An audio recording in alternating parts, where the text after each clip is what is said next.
Welcome back to Nafisa cooking of yours. இன்றைக்கி வந்து கீரை குழம்பு எப்படி செய்கிறதுன்னு கீரை தண்ணி வச்சு செய்யலாம் வாங்க ஃப்ரெண்ட்ஸ். முருங்கைக்காய் கீரை வந்து நல்லா கொதித்து வச்சு இப்போ வந்து பாருங்கள் இந்த கலரில் ஆயிடுச்சு தண்ணி.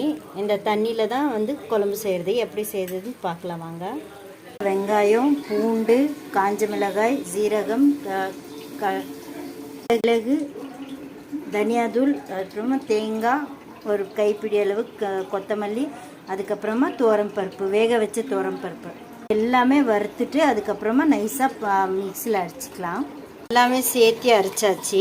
இப்போ அப்படியே வந்து வெங்காயம் வந்து ஃபுல்லாக சேர்த்துக்கலாம் இந்த மசாலா. இது வந்து கீரை வேக வச்ச தண்ணி வந்து இவ்வளோ தண்ணி வந்துடுச்சு. இவ்வளோதான் குழம்பு ஆயிடுச்சு ஃப்ரெண்ட்ஸ். இப்போ வந்து புளி தண்ணி போட்டுக்கலாம் வச்சுக்கோங்க. புளி தண்ணி, சால்ட் போட்டுக்கலாம். அவ்வளோதான் ஃப்ரெண்ட்ஸ். குழம்பு வந்து சீக்கிரமாக ஈஸி.